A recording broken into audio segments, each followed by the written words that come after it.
যদিও স্বামী বিবেকানন্দ বলেছেন যে আমাকে দেখলে লোকে জ্ঞানী মনে করে, আমি বাইরে জ্ঞানী কিন্তু ভেতরে ভক্ত আমি। আর বলছেন ওই বুড়োটা মানে ঠাকুর, ও বাইরে ভক্তি ভেতরে টনটনে জ্ঞান, ভেতরে জ্ঞানী। এবার দেখুন তার প্রমাণ এখানে। আমি প্রথম পয়েন্টটা পড়ে শোনাচ্ছি, পয়েন্ট ওয়াইজ। বইটা লেখা হয়েছে 1 2 3 4 করে। পয়েন্ট 1 কি চূড়ান্ত অদ্বৈতের কথা বলছেন।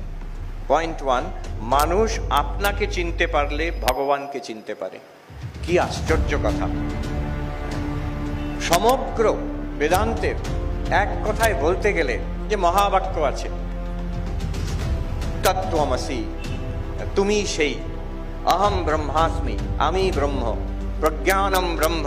এই আমার মধ্যে যে চেতনাটা আছে এইটাই হচ্ছে আলটিমেট রিয়ালিটি, ব্রহ্মণ। আয়াম আত্মা ব্রহ্ম, এই যে আমি, এই আত্মা, এই হচ্ছে ব্রহ্ম। এই সব মহাবাক্যের অর্থ একই। আর সেই মহাবাক্য কি? ঠাকুর বলছেন মানুষ আপনাকে চিনতে পারলে ভগবানকে চিনতে পারে। এই মহাবাক্য, এটা মহাবাক্যের ডেফিনেশন। জীব ও ব্রহ্ম ঐক্য, জীব আর ব্রহ্মের যেটা ঐক্য যে প্রতিপাদন করে বাক্য, সেটা মহাবাক্য। এই তো জীব আর ব্রহ্মের ঐক্য প্রতিপাদন করলো। আপনাকে চিনতে পারলে ভগবানকে চিনতে পারে। এখানে দুটি কথা আসছে যে আমরা তাহলে নিজেকে চিনি না। আপনাকে চিনতে পারলে আমরা সঙ্গে সঙ্গে বলবো আমাকে নিজেকে তো চিনি আমরা। আর শুধু চিনি তাই নয়, ভালো করেই জানি নিজেকে। আমাদের লম্বা লম্বা সিভি আছে, আমাদের নিজেদের বায়োডেটা আছে, তো আমরা তো নিজেকে চিনি। এখানে ঠাকুর বলছেন না, তোমরা চেনো না, নিজেকে চিনতে পারলে। আর দ্বিতীয় কথা হচ্ছে নিজেকে চিনতে পারলে কি হবে? ভগবানকে চিনতে পারবে, মানে ভগবান লাভ হয়ে যাবে, ব্রহ্মজ্ঞান হয়ে যাবে। জীবনের যে চূড়ান্ত পুরুষার্থ, মুক্তি লাভ, মোক্ষ লাভ, সেটা হয়ে যাবে নিজেকে চিনতে পারলে।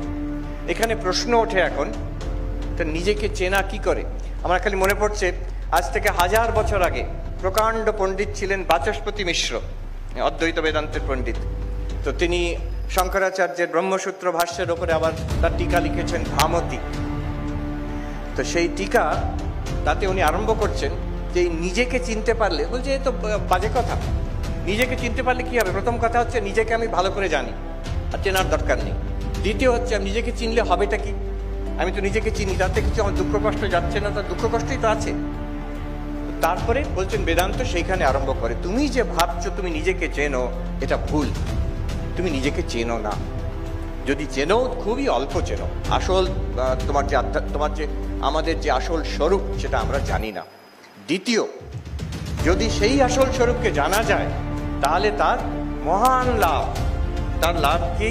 দুঃখ কষ্টের পারে যাবে আর মুক্তি লাভ করবে, আনন্দ লাভ করবে। আধ্যাত্মিকতা কি জন্য?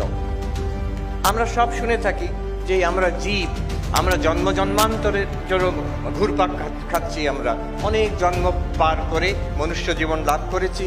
আমাদের ধর্মগ্রন্থ বলে যে এই মনুষ্য জীবনে সাধন ভজন করে ভগবান লাভ করতে হবে। ইহা চেদবেদিত অথ সত্যমস্তি ন চেদিহা বেদিত মহতি বিনষ্টি। কেনোপনিষদ বলছে এই জন্মে যদি তুমি ভগবান লাভ করতে পারো, তাহলে অনন্ত লাভ তোমার। জন্ম সফল হয়ে গেল, জন্ম জন্মান্তর সফল হয়ে গেল। আর যদি লাভ না করতে পারো, বিশাল ক্ষতি, একটা বিরাট বড় সুযোগ হারিয়ে ফেললে। সেই মানুষ জন্ম পেয়েছি আমরা সাধন ভজন করে ভগবান লাভ করব, মুক্তি লাভ করব, দুঃখের পারে যাব।